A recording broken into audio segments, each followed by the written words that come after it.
Keren banget sih nih kakaknya. Kalau misalnya sekarang, emang uang itu bukan segala-galanya, tapi segala-galanya butuh uang. Maka ada gimana sih Kak cara cari ide? Gimana kalau misalnya kita cuman pengen doang tapi nggak ada idenya, kan kita nggak bisa lanjut. Kalau misalnya nggak lolos it's okay. Kalau misalnya lolos berarti kita harus pegang ini.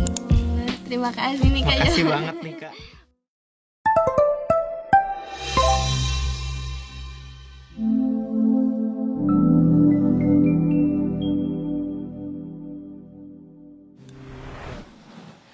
Assalamualaikum warahmatullahi wabarakatuh. Selamat datang di podcast Orbit, obrolan forum studi teknik. Tempat di mana kita dapat menjelajahi berbagai topik yang menarik, mendalami, dan menginspirasi. Saya Asil Lestari dan partner Saya Kristenta sebagai MC pada podcast kali ini. Baik, kita berdua pada kesempatan kali ini seneng banget nih guys, karena kita akan kedatangan tamu sosok wanita yang luar biasa. Beliau juga memiliki jiwa-jiwa yang berenergi, kolaboratif, dan fleksibel. Ya nggak, Ten? Bener banget nih. Siapa tuh, Tar? Oh iya, beliau juga punya banyak segudang prestasi loh, Ten. Wih, keren banget. Langsung Oke, aja sabar ya.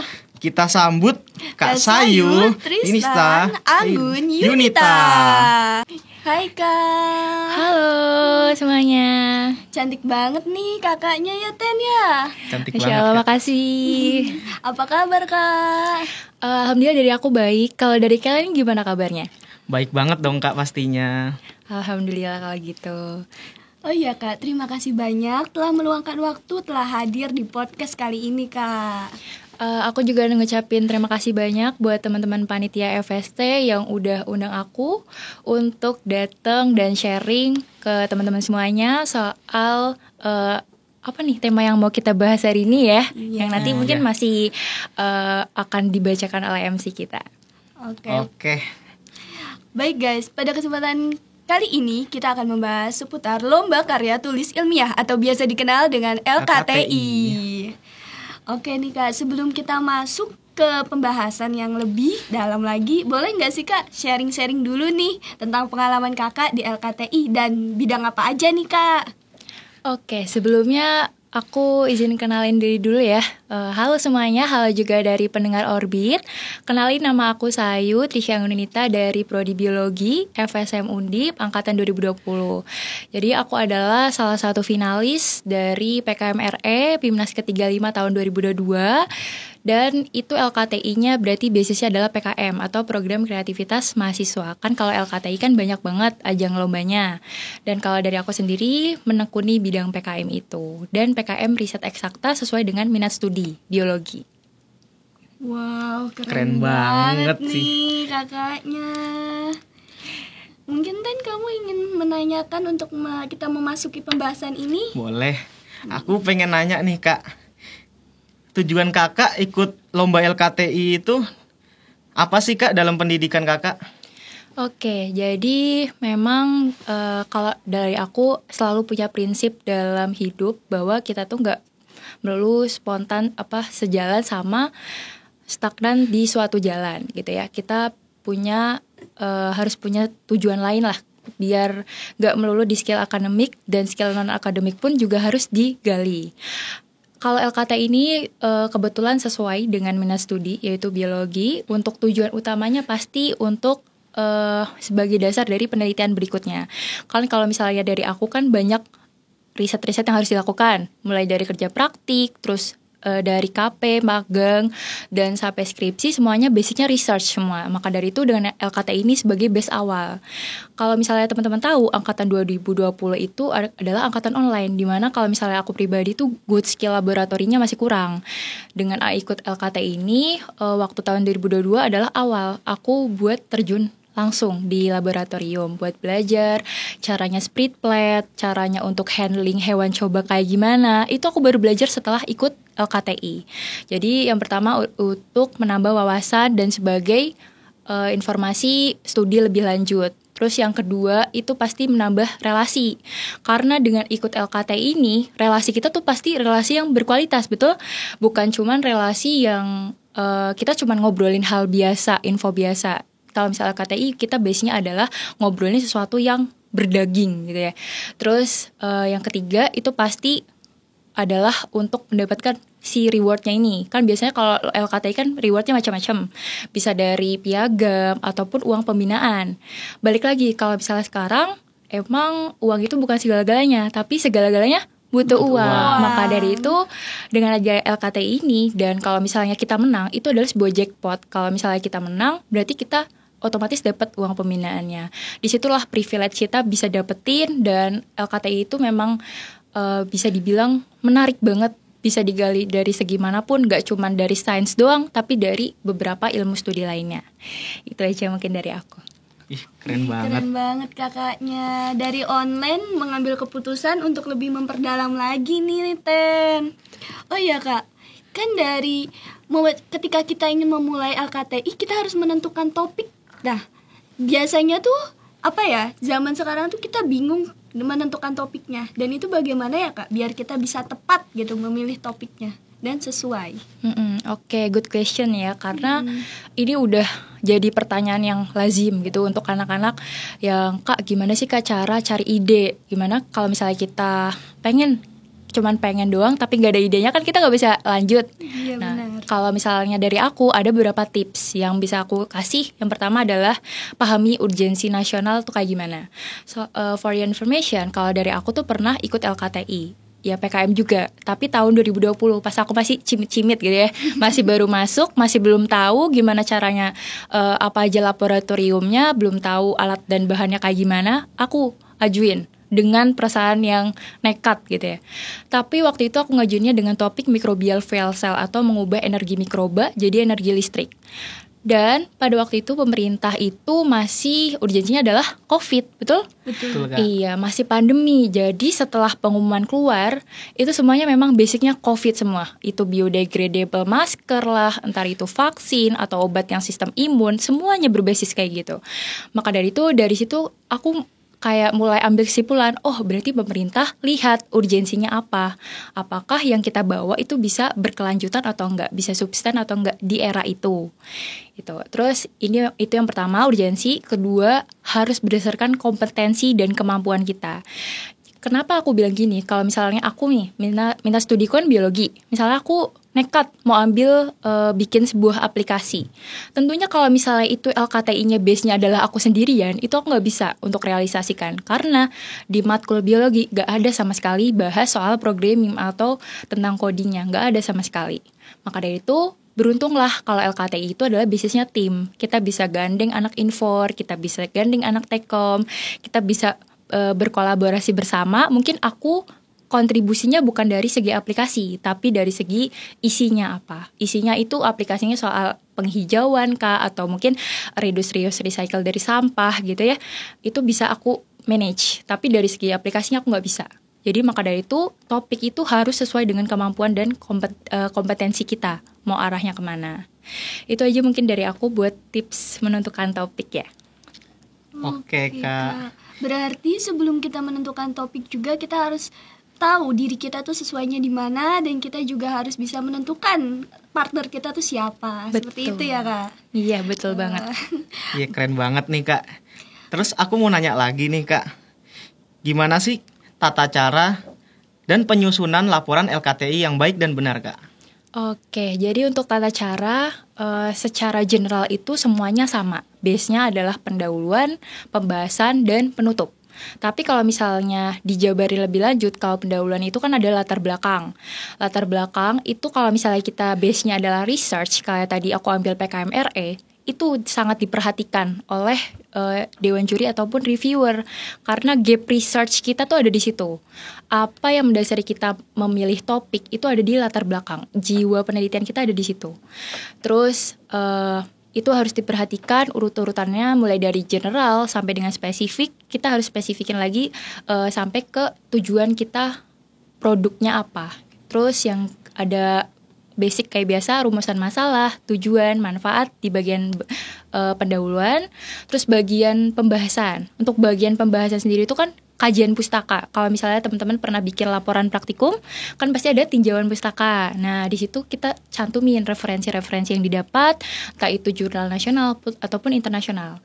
Dan kalau dari aku tuh biasanya selalu kasih tips buat teman-teman semuanya, biar gak terlalu capek buat para fresh. Kita tuh ambil aja jurnal inter, karena jurnal inter itu ketika kita translate otomatis kan berbeda.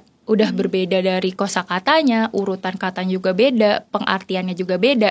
Itu akan menurunkan effort kita gitu loh. Istilahnya kita low effort, tapi emang high effortnya untuk cari jurnalnya. Untuk keywordnya itu emang harus tricky. Jadi mendingan kita tricky cari jurnal daripada kita capek-capek parafrase gitu ya. Terus untuk yang terakhir adalah bagian penutup. Bagian penutup itu biasanya isinya kesimpulan. Tapi kesimpulan ini sering juga salah sama teman-teman semuanya. Biasanya kesimpulan itu banyak taunya adalah ringkasan dari semuanya. Padahal bukan seperti itu. Kesimpulan itu adalah jawaban dari tujuan. Kita tujuannya mau ngapain gitu ya. Tujuannya misalnya kalau dari aku kan penelitian soal studi efektivitas ekstrak daun binahong untuk salep luka diabetes. Untuk tujuannya pasti kita kan menguji efektivitasnya. Nah, kesimpulan berkata, apakah salep ini efektif, dengan dosis berapa efektifnya, dan dalam jangka waktu berapa lama. Cuman itu yang diperlukan di bagian kesimpulan. Jadi memang ketiga itu saling berintegrasi dan semuanya mostly, entah itu esai, entah itu PKM, ataupun LKTI lainnya, atau bahkan skripsi, tesis, disertasi, semuanya pasti kayak gitu. Base-nya adalah pendahuluan, pembahasan, dan penutup. Itu aja untuk tata caranya ya. Makasih Kak, keren banget. Wah, Ten, setelah dari penjelasan kakaknya ini kita jadi tahu mengenai struktur penyusunan yang baik. Kan biasanya kita cuma tahu ya udah cukup yang pada umumnya, tapi setelah tadi pembahasan kita lebih mengerti lagi. Aku juga baru tahu nih, ternyata kesimpulan itu bukan ringkasan, ternyata jawaban dari tujuan. Keren banget sih Kak. Oh ya Kak, kan tadi kita sudah mengetahui nih tata cara penulisannya. Nah, gimana sih Kak cara memprestasikan yang baik dan benar? Biasanya kan ada orang isinya bagus tuh LKTI-nya, tapi saat pemaparan dia sangat tidak memenuhi standar ataupun dia mungkin nervous atau semacamnya gitu Kak. Oke, memang karena aku tuh sering lihat anak-anak tuh proposalnya bagus, mereka benar-benar bagus idenya, tapi ketika disuruh presentasi, mereka itu cenderung kayak kurang pede untuk mempresentasikan, padahal idenya tuh bagus gitu. Makanya dari aku bilang, ini sangat disayangkan banget kalau misalnya sampai presentasi itu jadi kurang, karena presentasi adalah salah satu kesempatan kita untuk ketemu langsung sama reviewernya, ketemu langsung face to face sama dewan juri. Itulah, kalau dewan juri kan yang menentukan nilai kita. Kalau misalnya dari aku, untuk cara presentasi yang baik itu ada tiga poin. Pertama, dari segi PPT. PPT-nya itu pertama jangan banyak teks. Apalagi kalau misalnya PPT kan namanya PowerPoint, pasti kita masukinlah poin-poinnya. Aku selalu kasih tahu kalau PPT itu banyakin aja gambar gitu. Nih sisanya kita improve aja. Apa yang ditaruh di gambar kan itu sebagai notulensi gitu loh. Istilahnya kita mau nyampein apa biar gak melenceng. Nah, poin-poin yang dimasukin itu tujuannya kayak gitu aja, bukan buat dibaca oleh audiens gitu. Terus yang kedua, kalau misalnya ada sebuah mekanisme itu jauh lebih baik kalau misalnya pakai animasi 2 dimensi. Kalau misalnya teman-teman pernah lihat di YouTube itu ada neuron. Jadi neuron itu memang semuanya isinya adalah mekanisme. Mungkin mekanisme dari menstruasi atau mekanisme dari aterosklerosis atau kayak gimana, mekanisme salep masuk ke dalam tubuh itu akan lebih jauh diingat oleh dewan juri kalau misalnya kita kasih yang seperti itu. Dan dewan juri akan menganggap, oh ini out of the box gitu, beda dari yang lain. Misalnya kita biasa pakai PPT yang biasa ya, misalnya tinggal digambar terus atau tinggal di screenshot masukin PPT. Nah itu basic banget gitu. Dan di era sekarang itu udah jauh lebih maju teman-teman. Jadi mulailah beralih dari yang tadinya screenshot doang, mulailah bikin sebuah animasi gitu buat masukin ke PPT-nya. Terus yang kedua dari segi public speaking. Kalau tadi dari segi PPT, dari segi public speaking itu ya balik lagi kita harus improve. Apa yang kita sampaikan ya poin-poinnya, sisanya kita improve gitu. Misalnya kalian jelasin latar belakang, terus latar belakangnya ditulis tahap-tahapan dari si salep ini awalnya adalah basisnya gel, sampai jadi krim, itu dikasih gambar aja, kita jelasin gel itu kelebihannya apa, kekurangannya apa, kita jelasin secara oral gitu. Terus yang kedua, dari segi artikulasi dan intonasi kita juga harus jelas, bukan yang kayak kita hafalan terus kita maju terus blank, hilang kan. Nah, kita harus paham betul apa yang kita bawakan. Maka dari itu kita bisa percaya diri buat presentasinya. Itulah jiwa dari presentasi itu ada di kita sebenarnya. Yang kita bawa itu apa, ya kita pahami lah gitu ya. Terus dari poin ketiga itu adalah sesi tanya jawab. Pada saat sesi tanya jawab itu sebenarnya anak-anak kalau misalnya nggak bisa jawab itu it's okay gitu. Tapi cara kita menjawab pertanyaan yang nggak bisa dijawab itulah yang dinilai. Misalnya kita nggak tahu jawabannya apa, ya kita jawab aja sebisa kita, apa yang kita ketahui kita jawab. Tapi kalau bisa jangan ada range waktu lama. Misalnya dewan juri tanya, terus kita diem selama 5 menit, itu udah jadi nilainya udah beda gitu. Kita jawab aja apa yang kita ketahui, dan kalau misalnya kita pede, ya dewan juri mana tahu kita salah kan, betul. Maka dari itu kita jangan ada sampai ada range, kita jawab aja dengan percaya diri apa yang kita ketahui. Di situ nilainya bakal lebih beda daripada kita diem selama 5 menit. Itu aja mungkin dari 3 poinnya. Dari yang pertama dari PPT, public speaking, dan sesi tanya jawab. Itu selalu ada di penilaian dewan juri. Itu. Baik Kak, terima kasih Kak jawabannya. Jadi setelah tadi pemaparan Kakak, kita harus bisa belajar nih mengenai apa penempatan PPT yang baik itu seperti apa, agar bisa lebih menjelaskan tentang apa sih yang akan kita paparkan gitu ya Kak. Dan untuk public speaking juga kita harus lebih percaya diri. Dan untuk sesi tanya jawabnya juga kita harus memanage waktu dan sebisa mungkin bisa improvisasi lah jawabannya untuk mempertahankan nilai. Seperti itu. Iya, bener banget. Selanjutnya aku ada pertanyaan nih Kak. Mungkin Kakak udah sering mengalaminya. Nah, dalam pembuatan LKTI itu kan kita melibatkan tim. Ada nggak sih tantangan dalam pembuatan itu sih Kak? Mungkin dalam tim yang hilang-hilangan atau juga manajemen yang kurang. Mungkin boleh di-sharing sedikit Kak. Oke, jadi untuk tim sebetulnya adalah salah satu hal yang tricky juga dalam sebuah LKTI yang berkelompok. Tadi kan Kak Sawi bilang di awal kalau topik itu harus sesuai dengan tim itu harus disesuaikan dengan topik. Misalnya topik kita tadi bahas salep binahong. Dan kalau misalnya dari aku, salep binahongnya itu di enkapsulasi ranokitosan dan ada metode gelasi ionik. Yang berarti biologi itu nggak bisa berdiri sendiri. Tuh, maka dari itu di satu tim itu aku gandeng anak satu fakultas dari fisika dan dari kimia. Tuh ada Rana, Isti, terus ada Adam dari fisika, sama ada Safia dari kimia, angkatan 21. Bisa dilihat ya dari proporsinya ada angkatan 20, ada angkatan 21. Proporsi itu memang penting. Kalau misalnya kita semuanya angkatan 21 yang maju, nanti nggak ada yang sebagai mentor dalam tim. Misalnya kita semua kan kalau misalnya sama-sama angkatan 21, otomatis matkulnya masih belum ke dalam gitu ya, masih belum banyak praktikum, masih istilahnya masih banyak yang perlu dipelajari lah. Coba ambil angkatan atas lagi, misalnya angkatan 20, pasti mereka udah banyak laporannya, udah banyak praktikum, mungkin udah kerja praktik yang mereka udah lebih tahu caranya, skill up-nya kayak gimana. Itu sebenarnya keuntungannya di situ, kita bisa ada mentor pribadi.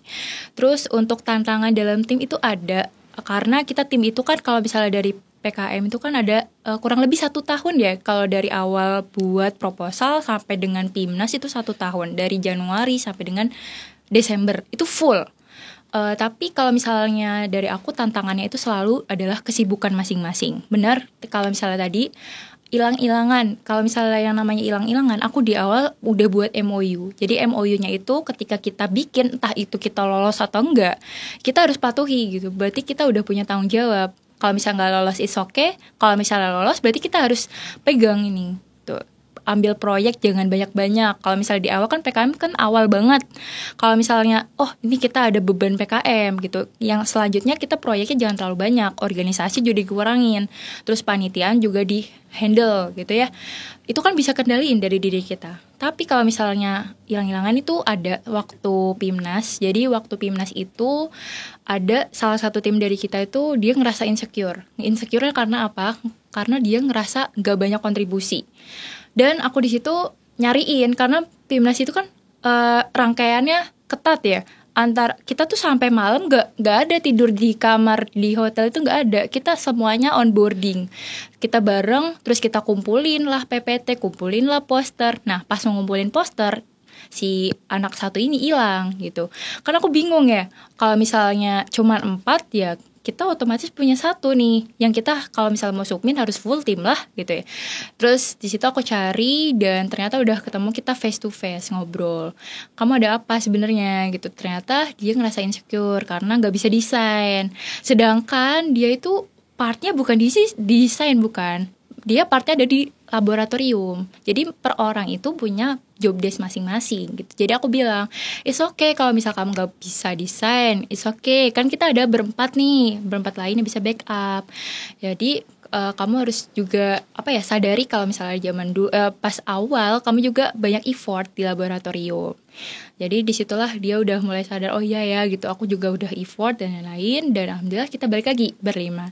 Dan aku selalu reminder kayak gitu kan. Kalau dari aku sebenarnya jadi ketua cewek itu susah teman-teman. Jadi karena kadang ada emosionalnya kalau cewek kan, terus kadang juga labil gitu ya. Kira-kira mengambil keputusan juga labil banget. Nah itu selalu dibantu sama teman-teman lainnya. Memang harus kekeluarganya harus kuat, dan dari semua tantangan itu nggak ada masalahnya deh. Kalau menurut aku kalau misalnya kita satu tujuannya adalah menang gitu ya. Itu kalau dari aku. Terima kasih nih Kak. Makasih banget nih Kak. Oh iya Kak, aku mau tanya, tadi kan kita mengenai tentang kelompok atau ini ya kan, tugasnya. Nah pentingnya untuk mendapatkan suatu leader yang benar-benar sesuai gitu loh, bisa dia tuh jatuhnya kayak mengayomi gitu. Itu ciri-cirinya tuh apa aja ya kan? Dalam suatu kelompok kita bingung nih pasti menentukan leadernya siapa gitu. Kalau untuk leader tuh ya sebetulnya yang pertama akan lebih baik kalau misalnya leadernya itu adalah angkatan yang lebih tua, karena dia bisa mempertimbangkan lebih baik apakah metode itu bisa dipakai apa enggak, bisa dipertimbangkan atau enggak, sesuai sama dana atau enggak. Istilahnya mereka jauh banyak relasi gitu daripada yang lain. Lalu terus kalau misalnya yang kedua, yang pastinya itu entah itu cewek atau cowok bebas ya. Gitu. Dan aku nggak bilang kalau cowok itu harus jadi ketua, cewek itu nggak bisa kayak gitu, karena cewek itu sekarang juga udah bisa, dan bahkan aku buktinya salah satunya jadi leader bisa. Dan yang pasti adalah dia bisa menyeimbangkan waktunya, konsisten dan tanggung jawab, itu aja yang penting. Kalau misalnya dari dianya udah ada rasa tanggung jawab, otomatis kedepannya bakal berjalan lebih lancar lagi, karena dia kan pemegang kunci dari timnya kan. Kalau misalnya dia tiba-tiba hengkang dari tim, ya gimana yang lain gitu ya, ketuanya udah menyerah, apalagi yang lain gitu. Yang penting dia punya konsistensi dan tanggung jawab yang kuat, itu aja. Makasih banyak Kak atas jawabannya. Terus aku pengen nanya nih Kak, selanjutnya kalau kita ngikutin LKTI itu manfaat apa aja sih yang bisa kita peroleh Kak? Untuk manfaatnya tuh banyak ya. Tadi yang udah disebut di awal dari tujuan, manfaatnya yang pertama kita akan eksplorasi wawasan. Kalau misalnya kita tadi ceritaku kalau 2020 itu online dan good skill laboratorinya kurang, itu bisa digali lewat LKTI. Jujur aku gali skill labnya bukan dari ASLab atau apapun, tapi dari LKTI ini. Karena kita dibiarin sendiri kan, jalan sendiri ya, otomatis kita cari tahu gitu, kayak gimana cara pakai oven yang ini, kayak gimana cara pakai ini, waktunya berapa yang bagus, itu kita bisa sambil gali-gali terus. Terus yang kedua tadi relasinya juga masuk, bahkan sampai sekarang tuh aku masih punya relasi di Universitas Riau. Jadi mereka yang waktu itu PIMNAS, terus kita kebetulan duduknya sampingan, kita ngobrol-ngobrol dan kita discuss soal culture masing-masing, dan itu memang berkelanjutan. Terus untuk yang terakhir adalah dari segi, kalau misalnya dari PKM itu ada yang namanya konversi. Kalau misalnya teman-teman dapat medali emas dan itu dari ketuanya itu dapat konversi 6 SKS dan itu bisa nggak sempro, langsung loncat ke Semhas. Dan alhamdulillah dari aku udah ngantongin dari surat izinnya dan udah disetujui sama Kaprodi buat langsung ke Semhas dengan penelitian yang sama. Jadi istilahnya adalah aku nggak perlu penelitian lagi, nggak perlu spend money lagi untuk pengamatan. aku tinggal ambil dari research PKM, kita lanjutin ke Semhas. Itu aja. Mungkin privilege-nya yang bisa kita dapetin dibandingkan teman-teman yang lain belum mencoba. Tuh. Kayaknya bahasannya bagus banget ntar. Gimana Tin? Udah ada minat untuk mencoba dan memulai? Kayaknya aku besok langsung daftar deh. Untuk lebih ini ya, berkembang lagi gitu ya. Oke Kak. Jadi aku pengen tanya Kak, dari seputar semuanya TKI itu, kunci dari kesuksesan sebenar-benarnya LKTI itu apa sih Kak maksudnya? Kan tadi kita bahas tentang tim juga, terus tentang diri kita juga. Sebenarnya tuh pokok dari kesuksesan itu sendiri tuh gimana? Apalagi kan kakak kan sudah ini kan mendapatkan pencapaian yang luar biasa, yaitu juara tingkat nasional Kak. Keren banget nih. Okay. Sebenarnya itu semua nggak luput dari doa-doa orang tua kita dan doa-doa dari orang-orang sekitar kita. Itu yang nggak pernah kita minta dan nggak pernah kita sadari adalah dari segi religiusnya. Itu kalau bisa dibilang aku nggak bisa sampai ke sini kalau misalnya nggak ada doa dari kedua orang tua ataupun doa orang-orang sekitar. Terus sebenarnya pokok dari semuanya adalah kita harus mau berproses gitu. Prosesnya itu yang kita lihat, bukan dari hasilnya. Hasilnya apa ya nanti terserah dari yang kuasa gitu ya, kita lagi ada rezeki atau enggak. Kalau misalnya bukan rezeki kita ya it's okay. Kita harus punya space diri kita tuh untuk menerima. Space itu tuh biar enggak kita terlalu tamak terhadap suatu harapan ya. Jadi memang LKTI itu selain prosesnya juga dari segi idenya juga harus bagus, dari timnya juga harus bagus. Semuanya adalah bentuk dari proses. Prosesnya itu harus dilakuin satu-satu. Memang harus sabar karena LKTI itu adalah sistematis. Jadi dia dari awal submit, terus dari seleksi, terus dari Monef, terus sampai dengan kita awarding dan presentasi, yang artinya kita udah melalui tahap-tahap itu. Nanti di akhir kita tinggal dapetin apa hasilnya. Itu kan jauh lebih enak daripada kita dari start terus langsung orang dalam langsung masuk dapat juara gitu ya. Kan iya, itu gak ada privilege apa-apa. Privilege-nya adalah prosesnya. Itu yang ditanyakan oleh orang-orang, prosesnya kayak gimana, manajemennya dan lain-lain itu harus benar-benar ekstra. Itu.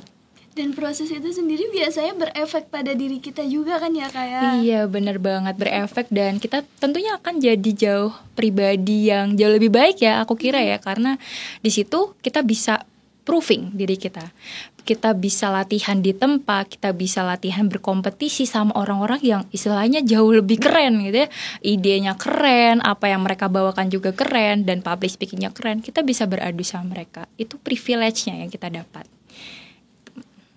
Baik Kak, dari seputar pertanyaan tadi Kakak menjawab, mungkin teman-teman jadi memiliki rasa minat. Oh iya, aku akan mencoba. Mencoba tuh berarti bukan besok atau lusanya, saat ini ya Kak ya. Dimulai dari saat ini kita tetapkan, mulai melangkah. Seperti itu. Baik Kak, mungkin sesi pada podcast kali ini sudah dicukupkan terlebih dahulu. Semoga apa yang disampaikan dengan Kak Sayu bermanfaat untuk teman-teman semuanya. Mungkin ada 1 atau 2 patah kata Kak buat teman-teman kita untuk yang baru mau belajar juga untuk ikut LKTI Kak.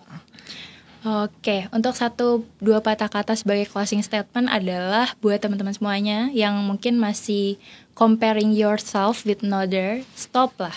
Kita buatlah dunia kita yang lebih berbeda gitu. Kita mulai jalan kita sendiri. 7 semester, 8 semester di kuliah itu panjang, teman-teman. Panjang kalau misalnya kita cuman leha-leha doang. Tapi kalau misalnya kita di 8 semester itu kita ada step-stepnya. Semester 1 dapat relasi, semester 2 dapat previous lomba, ikut organisasi, kemanitian. Itu akan kita setelah lulus bukan cuman IPK doang, tapi kita jadi pribadi yang lebih baik juga daripada diri kita waktu SMA. Itulah kuliah sebenarnya, artinya tuh seperti itu. Terus stop comparing dan believe yourself lah. Be yourself gitu. Apa yang kalian pancarkan yaitu diri kalian. Orang lain bisa berjalan sama kalian bisa, tapi kita yang menentukan jalan kita. Itu aja mungkin dari aku. Terima kasih semuanya. Iya. Baik Kak, terima kasih banyak Kak. Makasih banyak Kak. Baik guys, pada penutupan podcast kali ini kita akan pantun nih. Yuten. Oke, aku mulai ya. Buah leci, buah ceri, dicampur gula, enak sekali. Kami sebagai MC pamit undur diri dan bertemu lagi di lain waktu. Sampai jumpa and then See you.